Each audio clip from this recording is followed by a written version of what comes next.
नमस्कार। अगर कोई देश बिना युद्ध के, बिना गोली चलाए 75 देशों को एक साथ झटका दे दे तो आप उसे क्या कहेंगे? उसे कहेंगे डोनाल्ड ट्रंप। समझाती हूँ कैसे। आज हम उसी वर्ड पॉलिटिक्स के नए हथियार की बात कर रहे हैं जिसको हम किस नाम से अब जानते हैं? Visa policy.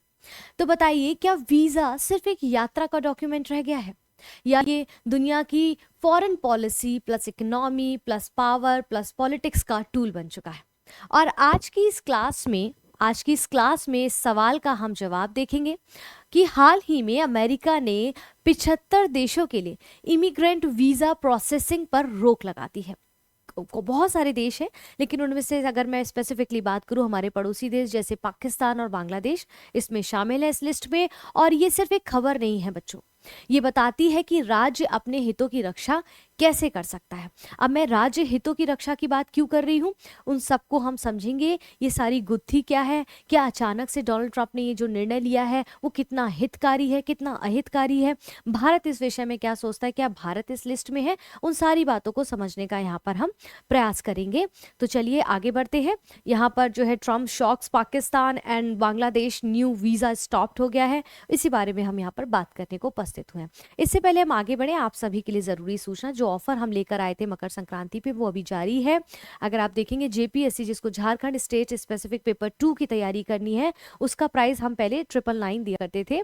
ठीक है, अब हमने क्या कर दिया है कि उसको हमने ऑफर में सिर्फ 799 रुपए में देना स्टार्ट कर दिया है उस कोर्स को। तो अभी भी देर नहीं हुई है। कॉन्टैक्ट डिटेल्स आपकी स्क्रीन पर आ रहे हैं, उन पर कॉन्टैक्ट कर सकते हैं। फिर भी मैं एक बार कॉन्टैक्ट नंबर बता देती हूँ, 9162500508। इस पर कॉल करके सारी इन्फॉर्मेशन ले सकते हैं। इसके बाद दूसरा एक और प्रोग्राम आप सभी के लिए लाया गया था आपकी सहूलियत के लिए। हम एक फाउंडेशन कोर्स चला रहे हैं जो ऑनलाइन कोर्स है, जिसकी फीस है मात्र 40,000 रुपए। इसके बाद हम इसी के साथ साथ इकोनॉमिक मॉड्यूल और सीसेट कॉम्बो प्राइज एक लेकर आए थे, जिसका प्राइस उस समय पे मकर संक्रांति से पहले 3,000 रुपए था, लेकिन मकर संक्रांति के बाद हमने इसको ऑफर लाए हैं मात्र 2,000 रुपए में। तो अभी तक एनरोल नहीं कराया है तो करा लीजिए, इससे पहले ये ऑफर खत्म हो जाए या फिर सीट्स अवेलेबल ना रहे, इसलिए ऑफर जो है अवेल करिए। और यहाँ पर कॉल डिटेल्स दी गई है 9162500508। आइए आगे बढ़ते हैं।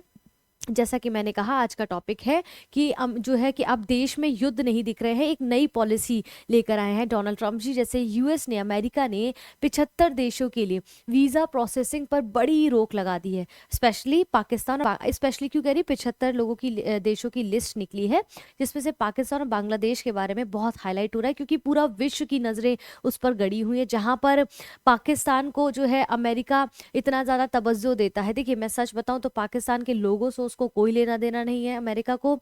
उसको जिन चीज़ों से लेना देना है हम आपको भी पता है। तो बस वहाँ के पॉलिटिकल लीडर से उनका बस उठना बैठना है और चीज़ें हैं, उनको वहाँ के नागरिकों से कोई खास लेना देना नहीं। अगर ऐसा होता तो पैक्स सिलिका जैसे बड़े जो है इनिशिएटिव्स में अमेरिका पाकिस्तान को रखता, नहीं रखा है।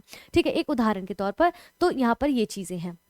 अब अमेरिका सरकार ने जो 75 देशों के नागरिकों के लिए इमिग्रेट वीजा यानी कि स्थायी आवर्जन और जो ग्रीन कार्ड है ना, उसकी प्रोसेसिंग को अस्थायी रूप से रोकने का, पॉज करने का या सस्पेंशन का निर्णय लिया। अभी अस्थायी कितने समय तक होगा इसकी हम आशा नहीं कर सकते, और 21 जनवरी से ये लागू होगा। इसमें पाकिस्तान और बांग्लादेश भी शामिल है। ठीक है, इसमें कुछ जैसा कि मैंने स्टार्टिंग में बताया कि जैसे स्टूडेंट वीज़ा हो गया, या फिर आप शॉर्ट्स देखेंगे, इसका शॉर्ट्स भी हमारे देवघर IAS अकेडमी पे चैनल पे पड़ा हुआ है।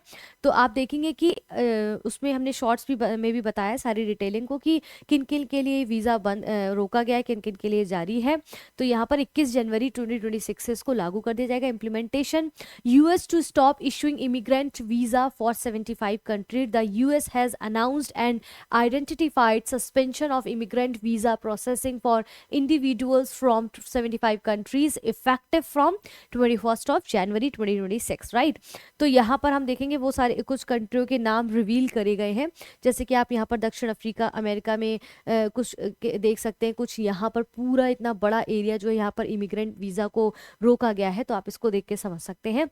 भारत इसके अंतर्गत अभी नहीं, लेकिन भूटान वगैरह आप देखेंगे उसके अंतर्गत है, बांग्लादेश है, भूटान भी है वहाँ पर, ठीक है। तो लंबी लिस्ट है। और ये फैसला क्या है, पहले तो हमें ये समझना है कि अचानक से डोनाल्ड ट्रंप को ऐसा क्यों लगा कि भाई ये फैसला लेना चाहिए, उन्होंने क्या सोचा वो तो वही जानते हैं, फिलहाल हम उनकी सोच को यहाँ समझते हैं।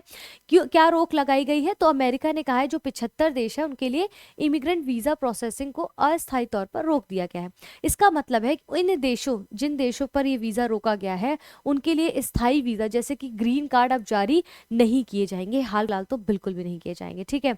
ये रोक अनिश्चित काल तक लागू रहेगी जब तक अमेरिका अपनी पॉलिसीज और स्क्रीनिंग प्रक्रियाओं का पुनरावलोकन रिव्यू नहीं कर लेता है कि किन किन की रजिस्ट्री है या कौन कौन से देश हैं जो सक्षम है, यहाँ पर जो लोग, जिन देशों के लोग आ रहे हैं वो सक्षम है कमाने में, ये ऑलरेडी कमा रहे हैं, वो अगर आ रहे हैं तब तो ठीक है, अगर नहीं तो सिर्फ अमेरिका की पॉलिसीज पर, अमेरिका के जो वेलफेयर स्टेट की जो कॉन्सेप्ट है उनकी चीज़ों को अवेल कर रहे हैं तो उनको बाहर निकाला जाएगा, ताकि अमेरिकन जो वहाँ पर हैं, वहाँ के स्टेट के जो लोग हैं वो अपने जो है कल्याणकारी राज्य की जो कुछ योजनाएं हैं, चीज़ें हैं जो उनके लिए लाई गई हैं, तो उसको वो कंज्यूम करें, उनका वो लाभ उठाए, ना कि जो बाहर से ये जो आके रह रहे हैं वो लोग उसका लाभ उठाएं। तो यहाँ पर उन्हीं चीज़ों को ध्यान में रखते हुए किस तरह के वीज़ा प्रभावित किए गए, केवल इमिग्रेंट वीज़ा प्रभावित हैं जिनमें, यानी कि जिनमें अमेरिका में स्थायी रूप से बसने की कोशिश होती है, ठीक है। Tourist visa, business visa, student visa आदि अभी भी जारी होते रहेंगे, निरंतर रहेंगे, ठीक है। आप समझिए यहाँ पर, अच्छा, non immigrant visa such as tourist, business और स्टूडेंट्स और अदर टेम्पररी वीजाज जो है नॉट आर इफेक्टेड, जो इन देशों 75 देशों की लिस्ट हुई, इसमें भारत नहीं है। समझिए क्यों, आप देखेंगे कि भारत से कितने लोग, चाहे साइंटिस्ट हो, चाहे डॉक्टर हो, इंजीनियर्स हो, आईआईटीएंस हो, वो सब जाके अमेरिका में कितनी ज़्यादा जो है पेड, हैवी पेड सैलरीज पे रहते हैं और उनको वहाँ पर गवर्नमेंट को टैक्स पे करते हैं। तो इंडियंस ऐसे नहीं है कि जाके वहाँ पर और आपकी योजनाओं पे निर्भर रहें बिना कुछ काम धंधा किए। तो वेलफेयर जो स्टेट की बात कर रहे हैं कि जो 75 देशों की लिस्ट निकाली है, उनके लोग वहाँ जाके अमेरिका की गवर्नमेंट पे निर्भर हो जाते हैं और वहाँ के लोकलिटीज़ को वो लाभ नहीं मिल पाता, वो उसका लाभ उठा लेते हैं जो बाहर से आए हुए थे। जबकि इंडियंस देखेंगे कि इतना बोलबाला है हमारी इकोनॉमी का, वहाँ पर आप देखेंगे कि वो लोग कितना अच्छा अर्निंग करके उनको वहाँ की गवर्नमेंट को टैक्स पे करना, या वहाँ की जितनी भी आर्थिक जो कंडीशंस हैं जो गवर्नमेंट के हित में है उनमें उनकी सहभागिता रहती है। तो वो हमारे ऊपर ऐसी चीज़ें लगा भी नहीं सकते हैं, क्योंकि भारत के तो उनको एहसानमंद होना चाहिए कि इतने मल्टी ब्रेन्स उनको मिले हैं अमेरिका को भारत से, ठीक है। तो यहाँ पर ये चीज़ें हैं। कितने देशों पर असर होगा, कौन कौन से देश है, जैसे कि मैंने कहा पाकिस्तान, बांग्लादेश को स्पेसिफाई, और इसके अलावा अफगानिस्तान भी है, ईरान है, रशिया है, नाइजीरिया है, मिस्र, थाईलैंड, सोमालिया, सूडान, और पूरा विवरण अमेरिकी विदेशी विभाग की लिस्ट में प्रकाशित हुआ है, जिसमें कई देशों के नाम और भी शामिल है, आप जाके सर्च करके देख भी सकते हैं, ठीक है। यहाँ पर immigrant visa processing upgrade for nationalities as at higher risk of public benefits uses. अब डोनाल्ड ट्रंप ने कहा has made clear the immigrants must be financially, ध्यान दीजिएगा, financially self sufficient and not be financially burden to American, ठीक है। American पे burden बनने वाले जो लोग आ रहे हैं उनकी जरूरत नहीं है, अब छटनी होगी, ठीक है। The Department of State is undergoing a full review of all policies, regulations, and guidance to ensure that immigrants from these high-risk countries do not utilize welfare in the United States or become a public charge, ठीक है।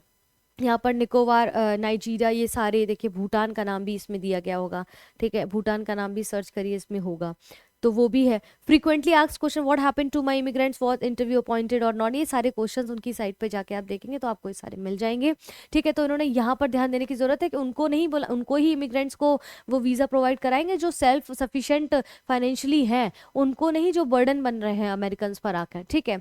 तो which countries are affected, हमने देखा कौन कौन सी है, बहुत सारी लिस्ट है।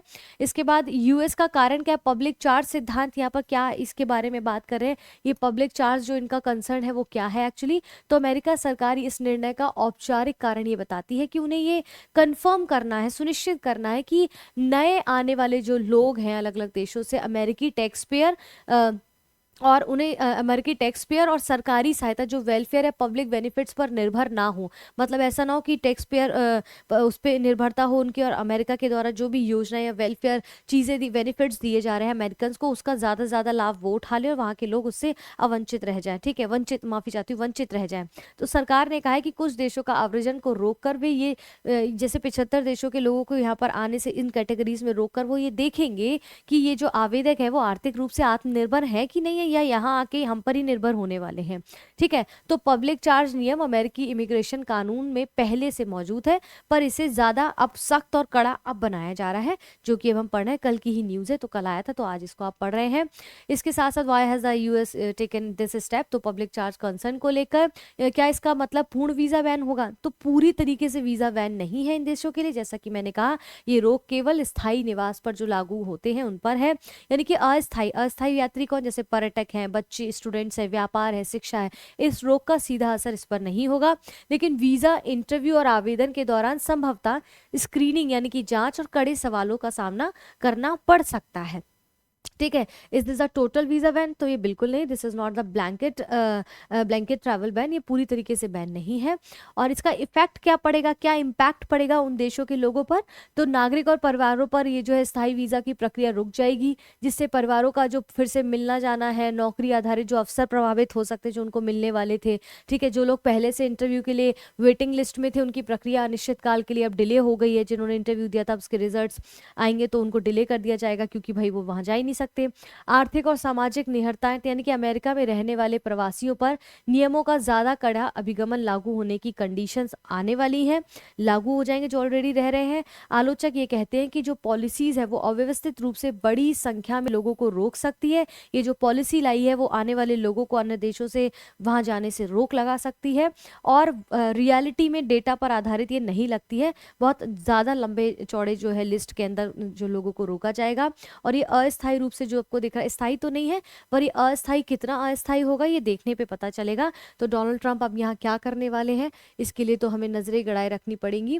तो इसी प्रकार से आप देखेंगे कि हमारे इस प्लेटफॉर्म पर देवघर आईएएस एकेडमी में, ठीक है, देवघर आईएएस एकेडमी में आपको इसी प्रकार से ना केवल जियोपॉलिटिक्स के ये जो टॉपिक्स है निरंतर मंडे टू सैटरडे रोज मिलते हैं आपको विद शॉर्ट सीरीज के साथ। इसके साथ इकोनॉमिक्स मॉड्यूल हो, चाहे इकोलॉजी इन्वॉल्वमेंट हो, चाहे साइंस एंड टेक हो, इन सबको भी रेगुलर बेस पे पढ़ाया जा रहा है, चाहे फ्री ऑफ कॉस्ट हो यूट्यूब पर, या नए नए इनिशिएटिव्स लाए जा रहे हैं, नए नए प्रोग्राम्स लॉन्च किए जा रहे हैं, मॉड्यूल ऑफलाइन और ऑनलाइन बोथ मोड्स पर। तो आप जाके कॉन्टैक्ट डिटेल्स दिए गए हैं, उन पर कॉन्टैक्ट करिए और हमसे संपर्क करिए। जल्द से जल्द इसमें एडमिशन लेंगे तो आपका ही फायदा होगा, क्योंकि सही समय पर सही निर्णय सही रिजल्ट देता है। तो फिलहाल के लिए इस वीडियो को अपन यहाँ समाप्त करते हैं। कल मिलते हैं एक और नए जियोपॉलिटिक्स टॉपिक के साथ। फिलहाल के लिए धन्यवाद।